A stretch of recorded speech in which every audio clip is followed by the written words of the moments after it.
So the night of the storm was pretty average at first. I came home from school and everything was fine. It was just raining, bit of wind, and I was in my room and got a bit heavier. I got home from school that day. We were driving up our road and there was a big tree across the road, and my mum said that was not there when I left. So she knew that this storm was going to get bad. So we got in and the power was out. When the power first went out, it was very scary and it scared me a lot, so I screamed. And then we ran to my mum and we didn't know what was happening. It was very scary. We didn't have much torches with good batteries, so we were running around sort of trying to find them. I felt a tree come through the wall, and both my sister and I, because my sister's in the room next to me, we both came out pretty much at the same time and was like, oh my gosh, what was that? Felt like an earthquake. The wind was crazy. It sounded like there was a hairdryer next to your ear all night. I was so scared I had to sleep with my parents because I was just so scared. We couldn't get into the studio, which is where the tree came through the wall. My dad didn't come home because he was doing SES stuff all night. I slept in my mum's room because I didn't know what to do, and my brother also slept in there. Because of the area we live in, there are trees really, really tall everywhere around us, and there's only a little patch of land around the house where there's no trees. So I was like, oh wow, we're gonna get rained on by trees. It was pretty scary, and I did feel in danger a little bit. I was worried about my dad, and I was worried about my house. That was probably the scary part, was that we couldn't really go outside to see what the damage was. I slept through the whole thing. I had earplugs in, not shoved in very well. My room was right where the wind was blowing up against the window and no one else slept. But I slept through the whole thing. I slept really well until my alarm went off to tell me to get ready for school the next day, and then realised that I was not going to school the next day. Well, I woke up and I was like, the power's still out, so I got into my school clothes. Mum and Alice were like, what are you doing? It's not school. And I was like, why? We woke up in the morning and my mum and my sister were out in the living room looking out the window into onto our paddocks, standing there with our mouths open.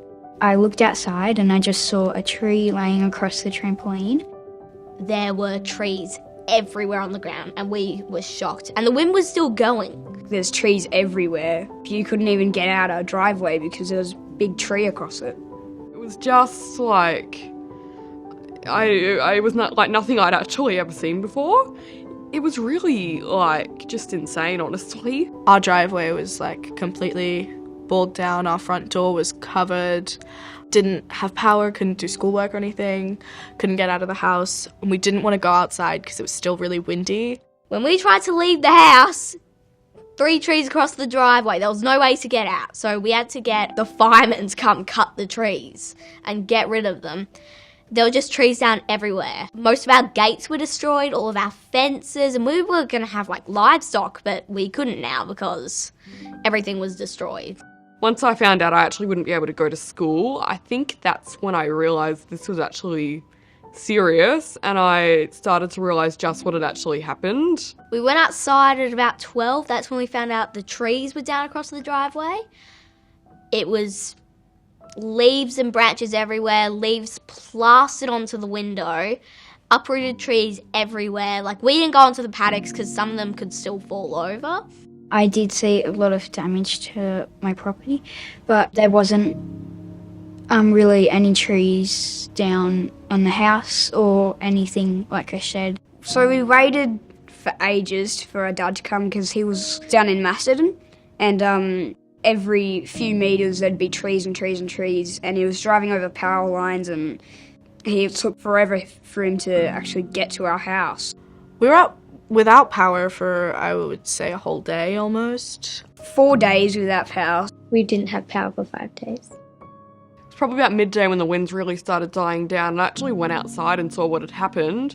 And I think that's when I actually got scared. It wasn't until the aftermath that I actually felt fear. We'd been without power before, so it wasn't it was a crazy experience. It was just can't really charge our phones, so we can't, keep in touch with anybody. But it didn't matter anyway. We had no reception, so no texting, no Snapchat, social medias, anything. I was feeling a bit confused, like how are we going to get out? We spent a lot of time cleaning up damage from the storm.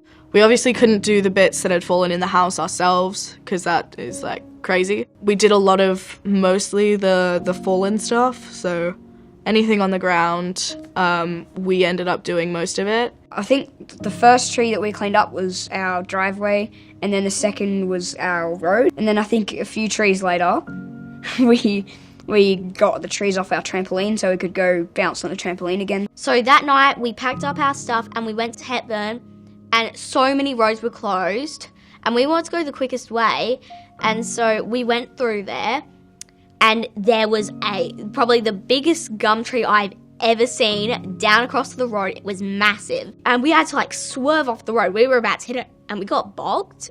Since we live on the dirt road, there's lots of trees next to it, and then we had to like curve across all the trees that was broken on the road. I think the response was pretty good because like other people came and checked around, and they like other people, when they saw us trying to cut up that massive tree along our road, they came back with chainsaws and helped us cut it up. For the most part, everybody was trying to focus on what damages they had to their own property first, which is obviously all right, but, with fences down, especially us, I think we had every one of our fences come down, aside from the front fence, so it was like all of these properties were now one big property. Sometimes I get anxious if it's a storm. Since there's been like floods, I think that it might like come up and flood our house. It's definitely very scary when storms do happen again, even though they're just little ones. Like when it's just raining, like today it's mostly just been raining and I'm okay with that. But there's definitely a lot happening in the back of my head that's going, oh my gosh, what if it gets really windy? When it happens now, I don't get scared at all. I wonder if the power's gonna go out. I don't really think anything like last time will happen. I used to actually love storms, and I loved the wind and the lightning and all of that, but I think it's definitely not very fun anymore. I remember having many sleepless nights, even months on, nights where I just woke up multiple times, checking that the power hadn't gone out, checking it wasn't out in the area, checking. I definitely think we're more prepared for if a storm like that were to happen again. So on top of the fridge, we've got like these mini candles, and we've got plates for them, and we put them on the plate, and we have tons of candles around the house. In a storm, just try and stay calm, because panicking never helps, and it won't help the people around you either. It will stress them out, so try to stay calm, and that's probably all I have to say.